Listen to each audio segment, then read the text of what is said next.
We acknowledge that our work takes place on unceded and occupied territories of the 575 plus Native nations.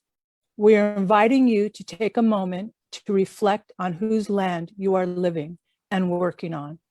And if you don't know, to research and reflect.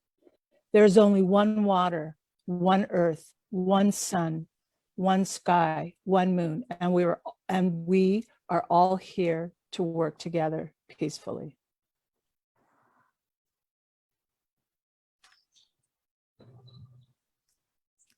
Hello, everyone.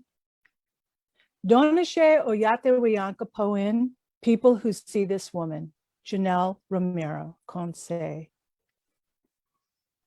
Who tells the story matters, creating systemic change through arts and media. Welcome everyone to RNCI monthly film series. Never before in the history of the entertainment industry has there been a monthly film series dedicated to Native cinema, founded March 2020. Red Nation Celebration Institute spotlights important stories from a Native perspective each month. This year, we will be virtual, streaming on Red Nation Television Network on the first of each month. One film, one conversation, 1 month. In-person screenings will resume in 2023. Today's conversation, we will address American Indian boarding schools, also known more recently as American Indian residential schools, were established in the United States from the mid-17th to the early 20th centuries with a primary objective of civilizing or assimilating Native American children and youth into Euro-American culture. We're going to have some real talk. And the making of Older Than America, released in 2008. A woman's haunting visions reveal a Catholic priest's sinister plot to silence her mother from speaking the truth about the atrocities that took place at her Native American boarding school. A contemporary drama of suspense, this movie dives into the lasting impact of the cultural genocide and loss of identity that occurred at these institutions across the United States and Canada. Starring Wes Studi, Adam Beech, Tantoo Cardinal, Bradley Cooper, all Academy of Motion Picture Arts and Sciences member. There's some change. It's amazing to see how many of us are in the Academy. As an Academy of Motion Picture Arts and Sciences member myself, and being shortlisted for an Academy Award for my film, American Holocaust, When It's All Over, I'll Still Be Indian, which also addressed the Native boarding schools trauma. Everyone, I welcome the director of Older Than America, producer, writer extraordinaire. I just adore her. I've known her for many, many years, and we've been through everything. Welcome everyone. Georgina Lightning, she is Cree Bear Clan Treaty 8, a storyteller, filmmaker, actress, public speaker, and activist for change. With 30 years of experience in film and TV industries, her films have garnered several awards, including the White House Epic Award, given to emerging artists who change the world with the works they create, such as the narrative feature film, Older Than America, exposing the residential school reality. Welcome, Georgina.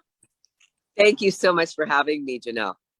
Yeah, well, it's an honor, and it's a blessing, because it's today, you know, it's timed so divinely perfect with what's going on in the world today to screen this. You know, we usually program our monthly series in, you know, a few weeks, sometimes months in advance. And with this one, I did, I think 2 months ago, that we wanted to do this on this day. And here we are, right? This like, wow. So Georgina, tell me about how you came about to tell this story, Older Than America, which we are. Absolutely. Well, I had been hitting the pavement after I learned that Hollywood was not going to practice inclusivity. Diversity was a buzzword that didn't have any substantial, it didn't matter. It was just lip service. So then I went and started a company. And when I got the support, financial support to make my first feature, I really prayed on it. And it took a while for me to come up with the theme, which was going to be centered around residential school. And what I've recently learned when it's like, are you living your purpose? Yes. When I look back at my life, from the moment I gave birth to Crystal, I've been living my purpose. It was like breaking trauma cycles is what I want to do. I want to make sure my daughter never experiences anything I do, because I'm a product of residential school.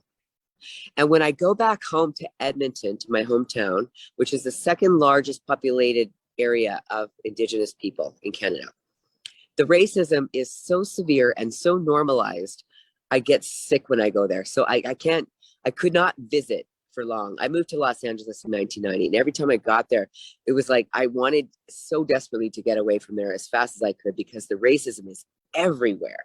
So I really thought, I want to address that. I want to address the racism. What is the racism caused by? And why do we tolerate that? Why are we so weak in ourselves that we don't retaliate? And it's because of the residential school. So it started there. I went, okay, I need to make a residential school. That's the subject. And I'm going to build a world around that based on characters and human beings that I know personally. So all of the characters are in there are people I know. It's very metaphorical. For example, the priest. The priest resembles society. The society that says, oh, that didn't happen. Oh, that's a lie, or just get over it. Or most recently, because I do a lot of work with the Catholic denomination in Canada right now, with all the archbishops there, and they have international bases that, I do a lot of educating, because part of the Truth and Reconciliation Commission mandates, one of the mandates is to educate yourself. So educate yourself about who we are, what's happened, our condition now, and how to rectify that. What can the church be doing to try to right the wrongs, as it were. So I've been working extensively with them, bringing them guest speakers, people who are descendants or products of residential school that have solutions. And then I was asked to submit a proposal to go to Rome. And I would have actually been there right now with the delegates. And Chief Willie Littlechild, who's our Grand Chief in Canada, and who represents us at the United Nations of Canada, he said recently, I would like Georgina to stand in my place. And I turned it down. It's like, I thought about it. It's like, I'm not a residential school. I didn't attend residential school. Right. Our parents attended. I am a product of. So when they do something about transgenerational people, that's when I'll speak. But I do want to film some of the experiences, because right now, just like Older Than America, that the incentive or insight that I had to make that film, which I was just going on like what you do, divine intervention, is like I made that film not knowing that when I was completed, the very first Canadian premiere is when the apology came. Like, who knew that was going to happen? It was like so strange. And people asked me about that, but it's like, I seriously did not know anything about it. It was a fluke accident. Like, I made the film and just miraculously the apology happened right after. So I was invited to screen Older Than America as the very first national TRC event. And then they brought me to all the TRC events. So I was really implemented in that whole experience because of that film. But that was none of it was planned. It was just like some, how creator works. You never know, right? Right. Exactly. Yeah. And, for our listening audience, Georgina, there's two things. Is the sun too bright for you to take off your glasses? Because I want to see your eyes. I want everyone to see your eyes. Okay, Absolutely. great. Yay.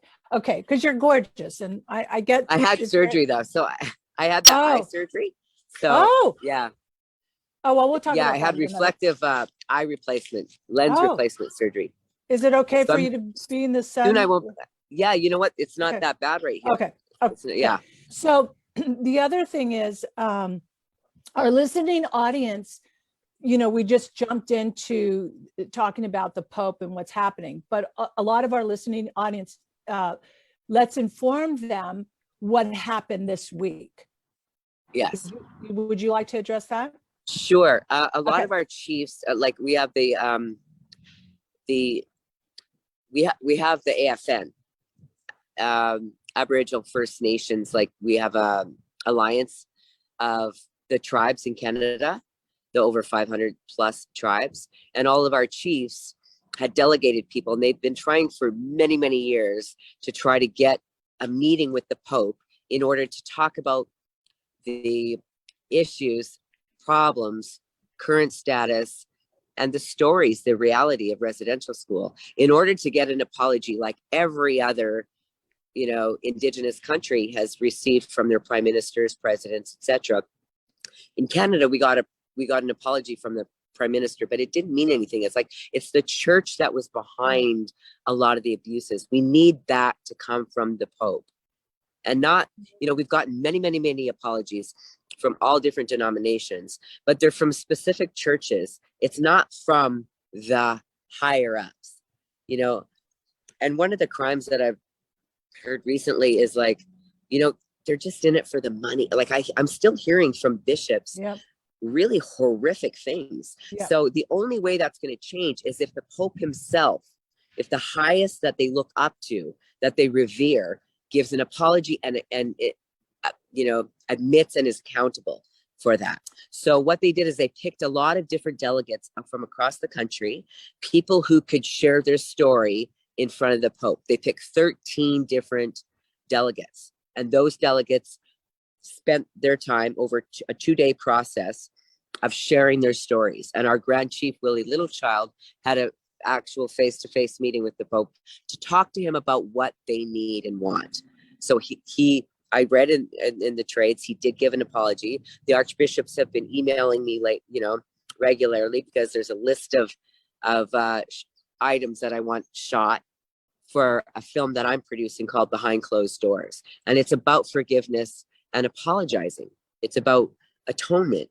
And how can you have atonement without an apology? So it's it's very profound timing. And again, I didn't plan that. It just, it happened to be. So it's going to marry well. The experience is going to marry well with the film that I'm making, Behind Closed Doors, because it's talking about the traumas in transgenerational trauma. So what our generation is experienced because of the residential school experience, horror story, right?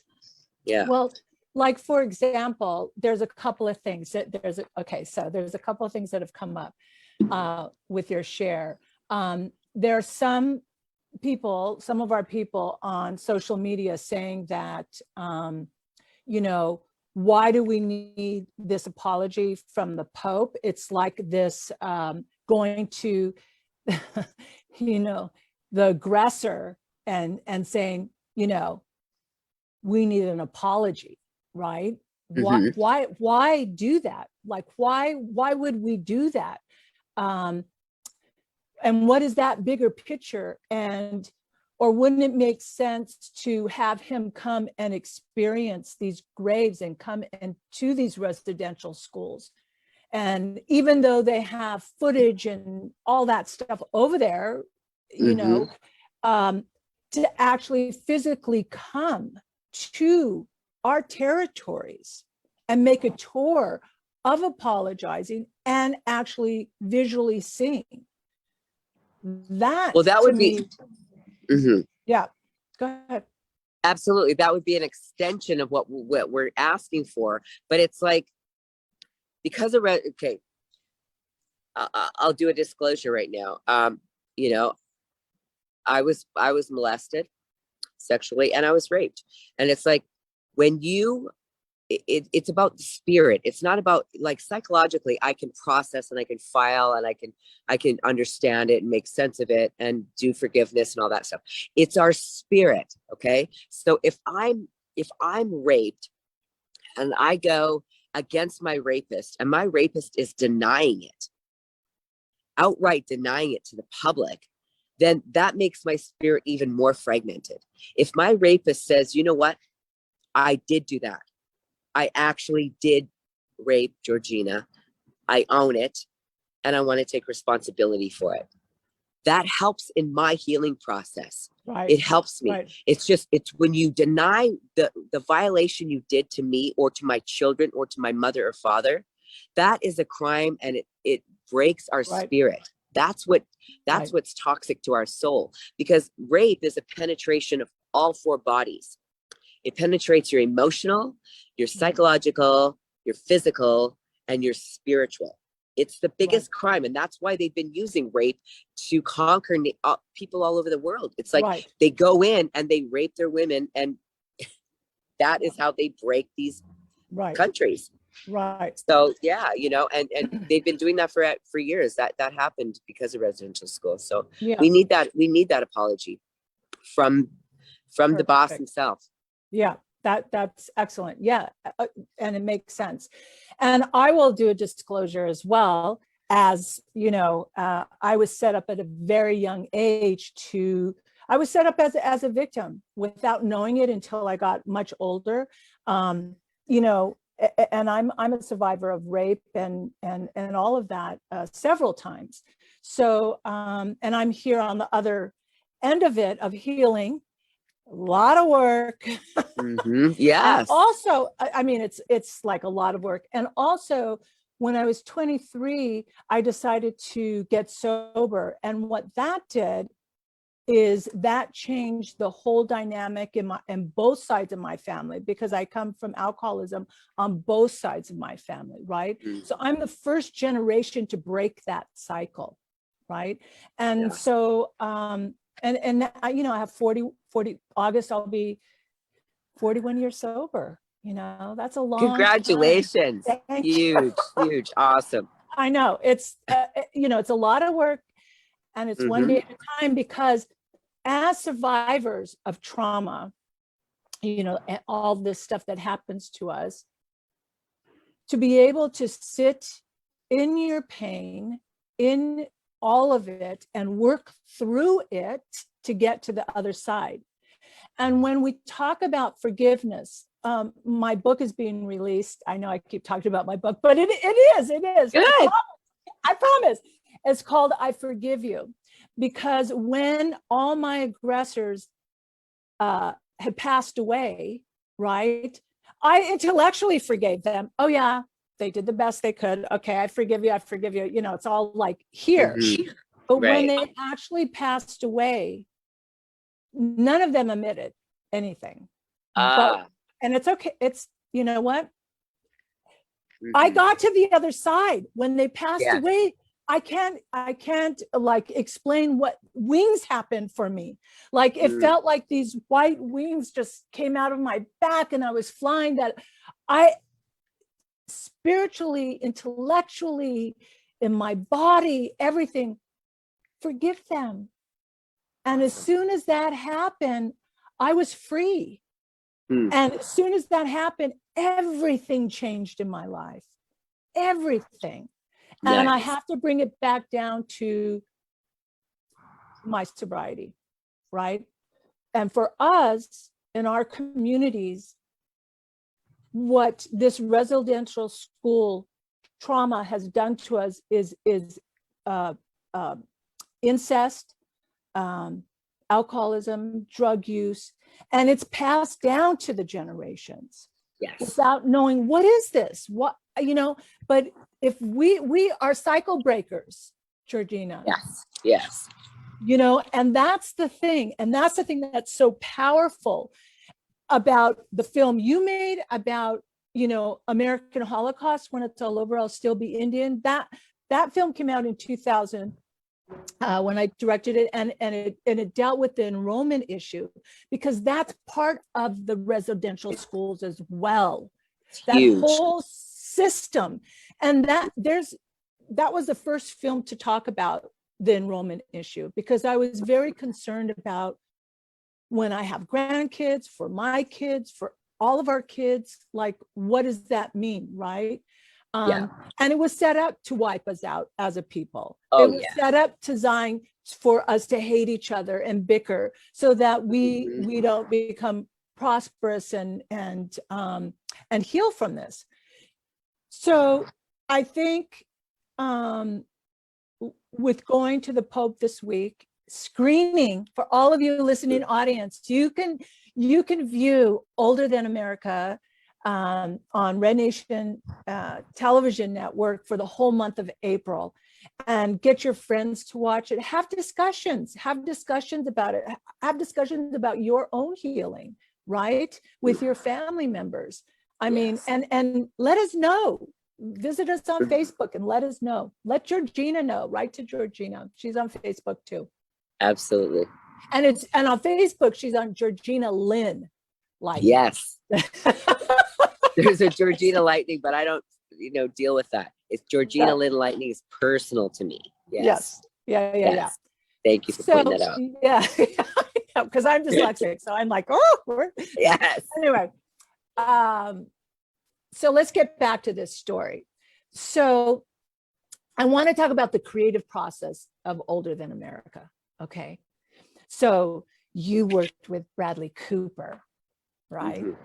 Yes. And Adam Beech and Wes Studi and Tantoo Cardinal, and your daughter's in it as well.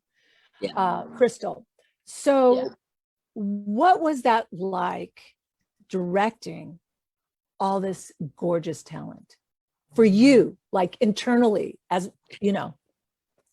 Well, I gotta say, because of the minority issues that we have, we're females and we're indigenous, et cetera, et cetera.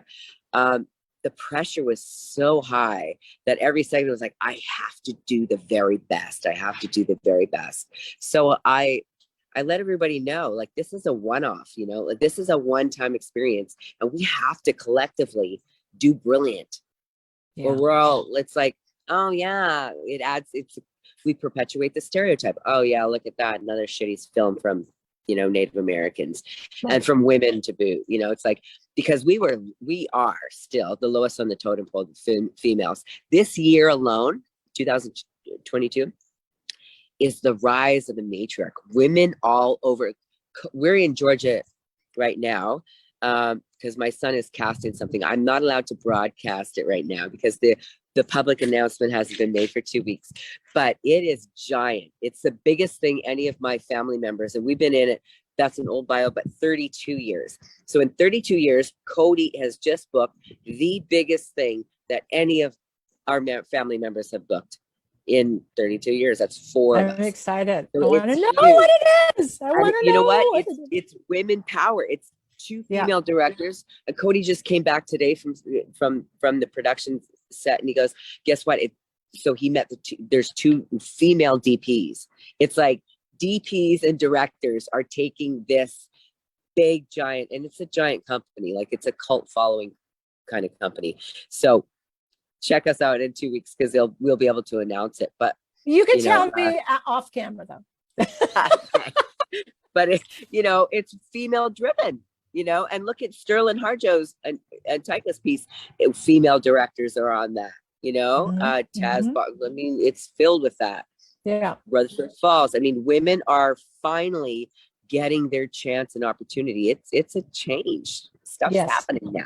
It is. Yes. Yeah. It's happening for us, definitely. And I love that you don't hold back, and neither do I, on talking about where we're at with the industry in regards to our indigenous talent, but also being a female in this industry. I've been in this for 44 years. That's one long hot minute. Yes. 44 years. It's like, wow. It's like, woo.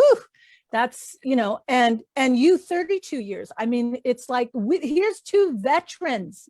Yes. That have been doing this no matter what. in this industry when we're getting, you know, from whoever that, oh, we're checking our box for diversity. I remember when they really started using that word, and I told the Writers Guild, I'm just going to call it like it is. I told the Writers Guild West, you know, I'm going to put out on social media that diversity is a bad word. And they go, please don't do that. Don't do that. We're working so hard behind the scenes. I said, where? What? Like, that's no, you're not. But I do see the difference because words matter. I do, and action. I do see the difference with the word inclusion. And I do see that happening. Like your film, Older Than America, all the cast are Academy members. Mm-hmm. That's a change, because that wasn't that when you made the film. No, not at all. Not even Bradley Cooper. Not at all. No, he wasn't. So, no. So I'm like, whoa, yes. That's a change. So there is, the inclusion is, I mean, I'm getting calls like, I have something to announce in 2 weeks. Yes. That is ginormous. Mm-hmm. And it's, I can't sleep because I'm so excited. Yay! I know, Good. I know. And it's good. But it is changing, the inclusion with the networks and the studios in regards to us, right? Mm-hmm. Native Indigenous women in film and men. It is definitely this baby step that's happening, and it is kind of like it's a baby step, but it's not a baby step because we're so behind still. Because on episodic television, there's still no Native actresses on episodic television in 2022. We're still written out. So there, I mean, I know Crystal did a couple of guest starred, you know, on a couple, but that's one person. That's doesn't say much. So, yeah.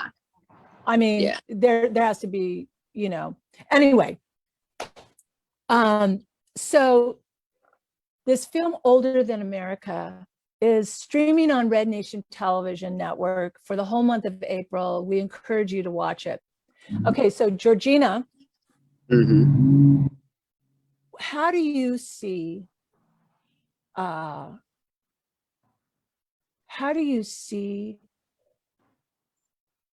us as we move forward in this industry? Like, what do you feel like, for real? Like, what are your feelings? What I feel like as far as the evolution of who we are in the cinema world is, you know, one of the lectures that I used to do years ago before I started Travel Lines Production, like, my gosh. I know. It's like, I'm laughing, you know, because we have stories, God. People. Oh man. Is like, you know, story is the most powerful thing in the world. It changes the world. It shapes who we are as individuals. It shapes and designs governance. It's power. And that's why there's 6 companies that own all the media in the world, like all the major media in the world, right? And they get to dictate who we are and what, when, and how. So it's like, I used to talk to Indigenous people. I sold my house and I toured all over the United States and went to all the NIGA conferences, all that kind of stuff, trying to teach people. Do you understand that if we get involved in story, we can advance politically, socially, and economically? It's just the way it is. It's fact. So we have to get involved in the media. We have to get involved with story, with advancing story. And we have a billion stories, and they're fascinating and interesting. And, you know, we've been exploited every which way but Sunday. So why not story? You know, like our water and our land and our oil and our gold and our, oh my gosh, the list is endless. Well, story is something that needs to be exploited, but by us. So like you say, who tells the story matters is essential. So it's about finding someone like a Netflix, empowering our people to tell their own stories, right? Women telling female stories, men telling men's stories, and Two-Spirit telling Two-Spirit stories. And, you know, a Navajo telling a Navajo story. Everybody has different stories, and they all have different perspectives, different lenses, because we're so diverse, you know? Right. Yeah. Well, you know, in regards to Who Tells the Story Matters, there's other networks besides Netflix. So just Oh, yeah. FYI, I know we keep bringing up Absolutely. Netflix because it's the buzzword right now, but I got to tell you, what I'm going to announce in 2 weeks is going to be mind blowing. Okay. Well, I say Netflix so, because I was one of the I first know. people to have a feature film on Netflix. I had a Right. 7-year deal on Netflix. And so it's like that long ago, they were ahead of the curve, right? They're the ones that Right. initiated the change. So now Right. everybody's following suit. They're going, wow, that Right. is smart. And it's Right. brilliant. Look at all the Yeah. content they have. Right. Now Right. everybody's following suit, as they should. It's the Well, smartest and best thing to do. okay. So speaking of Who Tells the Story Matters, Mhm. we launched Red Nation Television Network, predating Netflix, predating anyone who was online streaming. The only other company that was online streaming was YouTube, and they just had corny stuff on there. They didn't have real content back then. Yeah. But ours is from a Native Indigenous point of view. So it's been this long, beautiful, gorgeous journey, right? And I love it. I mean, across from me on my desk, we have 1,000 new titles. We have to have Older Than America on Red Nation Television Network. We got to figure that one out as well. Mhm. I mean, not just for the month. I mean, for for an extension. Yeah. But To live you brought up our stories, and this is the thing. Hollywood keeps regurgitating the same story over and over and over again with a different facelift, sort of same actress, but and I'm not being mean. But it's just fact. Yeah. And this is another fact. Our stories are all untapped. Yes. Untapped. So even though we have all these untapped stories from all different points of view within our community, creative community, it's still, they're all very relatable. Why are they relatable? Because we all have red blood, our animals have red blood, and at the end of the day, we're all human beings, right? So they're all relatable, all of it. Yeah. Yes. But everyone out there hasn't experienced us in such a way that there's all this array of films directed, written, and produced from our point of view, and we think differently. Our language, our philosophies and everything. When we have our languages, we don't have the words for war or hate or any of that. So when we process in our language, it's different. It's like poetry. So it's, and we have over 575 plus nations, all different languages. Yes. Dig this, that have been suppressed, right, for all these years. And you can watch Older Than America, pushing this film, and experience another point of view in regards to the residential schools, in regards to a Native Indigenous woman director, and early Bradley Cooper, early Wes Studi, early Tantoo and Cardinal, Adam Beech, Crystal Lightning. And thanks. Oh, well. Okay, so all right, so we're coming up on an hour, but I'd love for you, Georgina, to share with our listening audience, and I know the entertainment industry does view all of our conversation series. I'm very well aware and very excited that they do. So is there anything you would like, one, our viewing audience, the fans of your work, right, which you have a lot of, and the entertainment industry? Well, I mean, collectively, I know you mentioned plus in US, but on Turtle Island, on our continent, Right. we have over 1,200. Right. And they're just as diverse as the non-Indigenous community. So, you know, when I go into a meeting, I don't go, oh, so you're Ukrainian, you're Dutch, and you're Scottish. It's like, but they are distinctly different, just like we're distinctly different. And so to open their minds and just allow, first of all, if you're a storyteller, open your mind, because that spirit of the storyteller, the Wasaki Chuck, is begging to be listened to. And just shut your mind off and allow story to come through you. It's the oldest thing since sliced bread in our community, right? Story is part of who we are. It's in our DNA. So just believe in yourself and just write that thing down and give it life, and it will come to be. And then for anybody who can support that, we're Untapped resources, man. We have beautiful, brilliant, and very profound stories with characters that would blow your mind, you know, and they're all so distinctly different. So if you want to cash in, exactly, people. Right, exactly. We're a wealth of gold of stories, like the Welsh used to be. Right. When Disney went, you know, grabbed all their stories.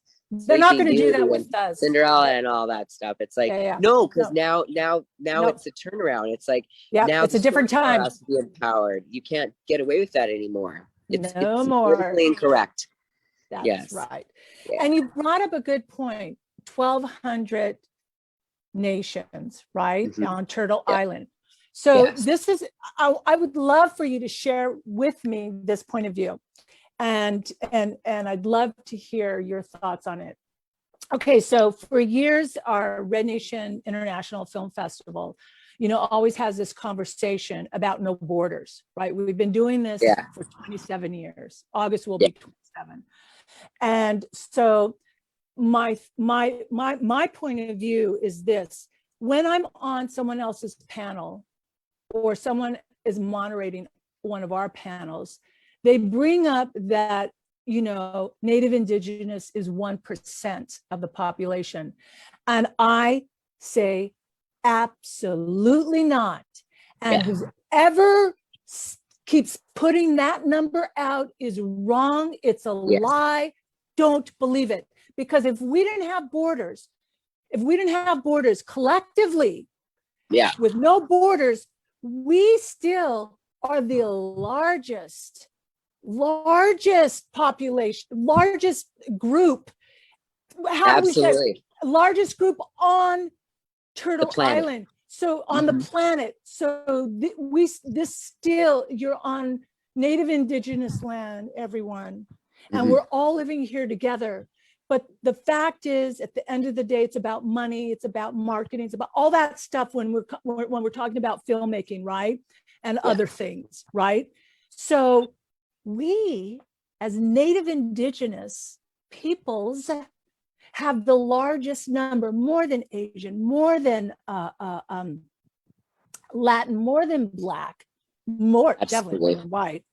And that's what I feel why we're in this current situation, like, especially after getting, you know, over the Trump thing, right? Is that, wow, they're just really, really, really, not just now, they've been aware for a few years, that gearing up to, you know, is that we have the largest number, and that's the facts that we've got to keep putting out there. Because even when I bring this up, Georgina, people try to say, oh no. I 100% disagree. And you need to go do your research, is what I let them know, because I've done mine. I know the facts. What do you think about that? Oh, well, we definitely are. The Indigenous population is the largest by far. Yes. Unfortunately, because of the Bureau of Indian Affairs, the Indian Act, etc., all these other racist, horrifically genocidal processes and colonial processes, that the way that they keep stats should be considered illegal, because so many Indigenous people, even in Los Angeles, is a large population. It's a huge population in the United States. Yeah, and it's so diverse. But a lot of people, because of the disenrollment, this, that, and the other, they found ways to not count Indigenous heads, you Right. know, and or, you know, my Cookham was disenfranchised from her nation, you know, and after she died, they took her off the roll so that she didn't count as an Indigenous head. It's like so criminal. Right. It's so disgusting. Well, and then women were also. So when a man married a non-Indigenous person, she gained status. But when an Indigenous woman married a non-Indigenous person, she all of a sudden wasn't Indian anymore. According to the census, she was no longer allowed to say she's Indigenous. It was a sexist, horrifically male-dominated, patriarchal, ugly society. Okay, well, it goes back to the beginning of our conversation, the Pope and the doctrine of discovery. Yes, right? There you go. Yeah. Right. The occupation of all lands. And how this whole thing was set up from enrollment, disenrollment, even in our own tribes are disenrolled. I mean, it's this. Well, yeah, our chiefs and councils have taken over that disgusting behavior, leadership, corrupt leadership. Right. They've adopted the ways of the colonizer. So they too, anyone who has casinos, oil tribes, you know, my nation, Sawridge, is the second wealthiest nation in the country. Yeah. But they're down to under 60 members. It's so scandalous. It's disgusting. Yeah. And it's all because of greed, right? I know. And, you know, a lot of, you know, I mean, this is such a healthy conversation because it needs to be exposed and it needs to be worked through and it needs to be acknowledged and it needs to change because we have kids and we're grandmas. Yeah. Both of us are grandmas. I'm a Cookham. I have babies that need, yes. I have 3 grandbabies. You have 2 or 3? I have 4. You have 4? Yeah, but 2 are in the US. Yeah. And 2 are in Canada. So I have a boy and a girl in Canada. Yeah. Yeah.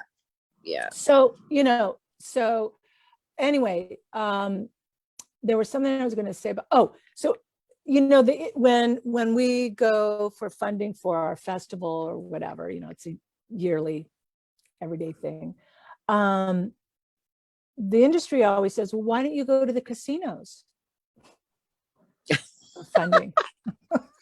We both laugh because it's like I've been trying to get them to realize just what you said a few minutes ago about getting involved in the story. Who tells a story matters, and media. Georgina, I don't know why these guys, mostly men, there's some women that are on the chairs, but that just don't get it. Yeah, they don't get it. They don't get it at all. They don't get a lot of them are isolated on, it's like, this is my nest egg. I'm only dealing with this. I don't care what's going on with the rest of the world. Right. I don't care how it empowers it. I actually appreciate our people not having power because it keeps me in power. It's like it's like white privilege. The white privileged people don't want to move over to give inclusivity because that means they have to share, and they don't want to. So it's like, you know, we're hitting ourselves on the head here. Yeah.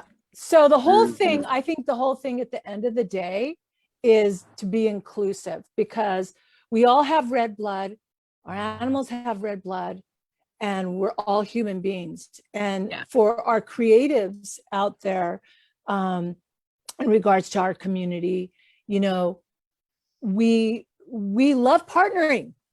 That's the whole thing. It's about the partnership. It's about the integrity of the partnership to move this story forward. This story. I don't even want to use the word narrative because it's the story. I love that you said that. It's the story, and it's who tells the story matters. So for everyone out there, for the whole month of April, streaming on Red Nation Television Network is Georgina Lightning's film Older Than America, starring Bradley Cooper, Adam Beech, Tantoo Cardinal, Wes Studi, and there's a little bit of Crystal Lightning has a role in there too. Cameo.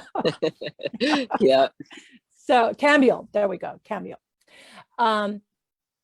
So, and you know, there are no small roles, right? Yeah. So, She played my best friend. yeah. I know. I mean, I remember, Georgina, when we were on the film, my daughter was on it. What it was, Dreamkeeper. Oh, John's, yeah, yeah, John's movie. Yeah. yeah. That was John Fusco's. Huge. For Yeah. all you guys John, out there. yeah. That was a breakthrough. I really loved that film, actually. Yes, it explored 7 different nations, which was Yeah, never done yeah, before. Mhm. yeah. Yeah. So Brilliant film. yeah, yeah. And we used to screen it all the time for our film festival for students. We used to bus in students from underrepresented and privileged kids all over the county Oh, of wow. Los Angeles. Yeah, Mhm. maybe we should do that again this year, and you could lead the panel. I would love that. Yeah, let's talk about that. Yes, I'm a fan of that project for many Yeah. reasons. For how they treated people behind the scenes as well as in front of the scenes. It was really a game changer for me. Yeah. Yeah. And so I'm just really excited to have this conversation with you today, and I'm so glad that you had the time and the availability, and I'm looking forward to seeing what Cody's up to. Cody has an alumni of Red Nation. He's won one of these. He has. He has. Crystal accepted the award for him. Yeah. And so, yeah. Awesome. Doing good work. stuff, Joanelle. You're doing great work. Yes. Thank you, Georgina. Thank you for everything you do. It means a lot. So we're coming up on the hour. I'm looking at the time here because we could go on forever and ever, get into more, but we'll have many more conversations. And I want to let everybody know again to watch Older Than America for the month of April, streaming on Red Nation Television Network. And Georgina, thank you. Is there any last thing you want to say, maybe to up and coming emerging filmmakers? You know what I always say before a film festival, before a screening, is watch the film, and come back and visit me and ask questions. Because if you're interested in filmmaking, I mean, I come from a 2-room shack with boards in the windows, okay, in complete poverty. And if I can get a film made with the people I did, so can you. So can you. You just have to put yourself there. So watch the film this month, and next month, hit me up with any kind of questions you have. And anybody who wants to be a filmmaker, I'm here to support you. I've always been there the biggest cheerleader of up and comers. So, it's in our DNA. Do it. It is. Yeah. It is. We are the original storytellers. Yes. So I want to thank you, Georgina, again. And Georgina Lightning, director of Older Than America, streaming now for the whole month of April on Red Nation Television Network. Thank you, Georgina. Much love. Give Cody a big hug. Okay, I will. All right. Bye, everyone. Bye.